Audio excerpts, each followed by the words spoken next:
also endemic to Australia. Yes, I know, you're so mad. And this is Sox. And Sox is a juvenile blue-tongued skink. So blue-tongued skinks get their name from their very distinctive blue tongue that you can see sticking out at you guys. And he's still a juvenile, so he's not full grown yet. They usually get full grown in about 1.5 to 2 years. And they get anywhere from about 12 to 24 inches, depending on not only their ecotype, but also whether or not they're male or female. Your females are always going to be slightly longer than your males. And they are going to continue to grow, and as long as they have protein sources, they'll get pretty big pretty quickly. Now, blue-tongued skinks, like I said, are endemic to Australia, meaning they're meant to be there and they are from there, so they are not an invasive species like guinea pigs. I know! And they're going to be omnivorous, so they eat a wide variety of different kinds of fruits, vegetables, fauna. They will also eat things like snails, slugs, they'll eat other amphibians. So they have a wide diet that they like to consume, and that's actually pretty good for their environment. So they are going to be terrestrial. Skinks are not like other species of lizards where they have powerful back legs that propel them vertically. They're going to stay mostly on the ground. So their legs are actually meant to be for digging and for climbing over things like root systems and falling down logs. They are not meant to climb vertically. Blue-tongued skinks have a lot of really cool adaptations that make them pretty hardy in their environment. So what's really cool about blue-tongued skinks is they have what's known as Batesian mimicry, meaning that they actually look like something that is more dangerous than they are. So just by looking at Sox here, what do we think he looks like? Okay, alligator's a good one. His head, his coloration. Snake, yes.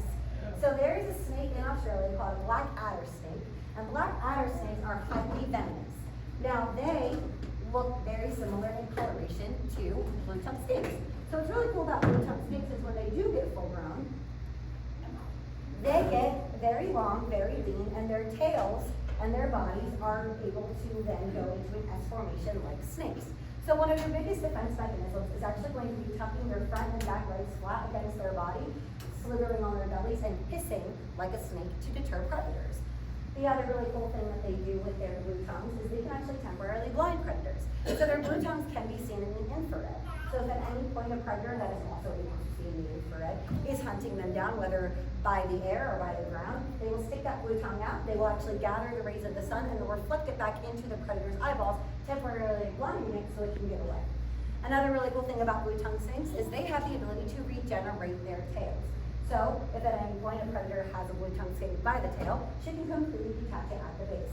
This is due to loose connective tissue, and she has the ability to vasoconstrict or close all her blood vessels off voluntarily. So it causes her no blood loss and no pain to be able to detach her tail. That tail will then flail around for about 10 minutes while she goes and buries away. The predator thinks it's got a full meal and she got away with her life. So it's a really cool adaptation that they have. And yes, they can regenerate the whole tail. So unlike other species of lizards where if they drop their tail, it comes back hard, cartilaginous, or it doesn't grow back fully, she can regenerate her tail every single time she drops it, no matter how many times she drops it in her lifetime, to its complete length. So it's a very unique thing that blue-tongued skinks can do. Their tail is also prehensile, meaning they can use it as an extra limb. So while they do have these short little stumpy legs that allow them to crawl over things, their tails can actually wrap around and lock into root systems, trees, and acts as a counterbalance as well. So her tail does quite a lot of different things to help her survive. We know in Australia everything there is designed to kill you, so it helps to look and be a lot more dangerous than you think you are. Another cool thing about blue-tongued skinks is they have excellent eyesight. So they are diurnal, meaning that they spend most of their time foraging and hunting during the day when the sun is up, but they are able to see on a brighter scale and a wider coloration than even we can. So to give you some perspective, we have 3 cones in our eyes. Blue-tongued skinks have 4. So not only do they see on just as good of a scale as we do, but they can also see in the infrared. This helps them to be able to hunt all of those little creepy crawly things. It does help them recognize colors and patterns in little flowers and in seeds. And it allows them to hunt down really good places to bask in the sun and to hide. So their eyesight is excellent, especially in that really dense rainforest condition where not a lot of sunlight gets in. They're able to use their eyesight to navigate their environment in such a great way.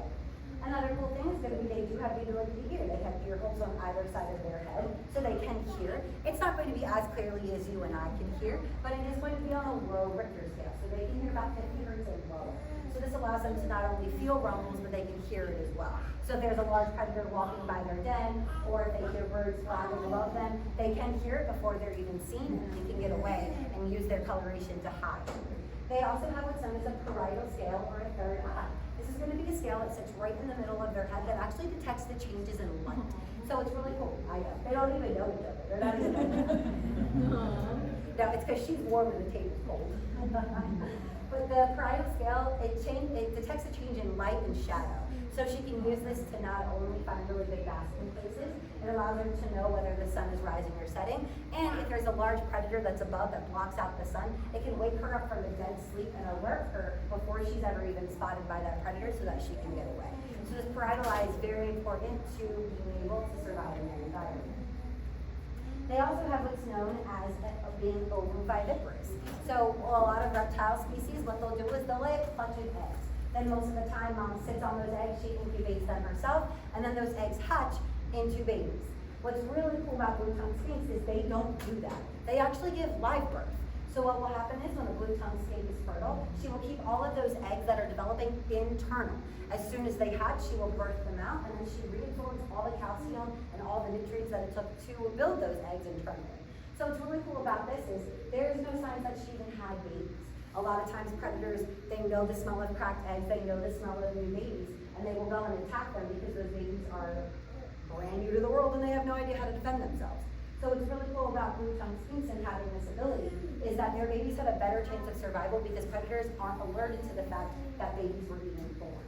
So it is a really cool adaptation that they have. There's only a couple species of reptiles on the planet that have it.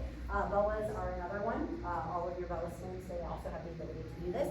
But it is a pretty rare adaptation. So it is the best way for their babies to survive.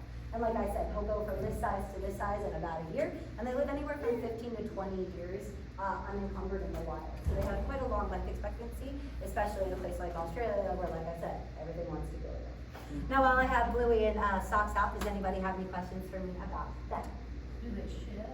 They do shed. So their scale patternation is a little different than a lot of your species, but they shed the same way. So she'll shed all of her skin at once. It's not going to be very uniform like a snake where you can kind of peel it off of them. It will come off more so in pieces, but they will shed about once every 2 to 3 months, depending on how much protein they're consuming and how quickly their growth rate is happening. Does anybody else have any other questions? I'm telling you, he's in his like terrible two phase, so he's very wiggly, very wily, he hisses at everything. He'll grow out of it, I promise. Well, what I'll do is I'll go ahead and put Socks away for the touching portion, but if you guys would like to, you are more than welcome to come meet Lily today. There's just a couple of things before we do the touching portion. I do ask that we just use 2 fingers and we just touch her on her back and her tail. Her face and her legs are kind of sensitive, so if we mess with her too much, it'll become a little bit more of a negative experience for her, and we want to always keep it positive. After you're finished touching, you are more than welcome to use hand sanitizer to cleanse your hands.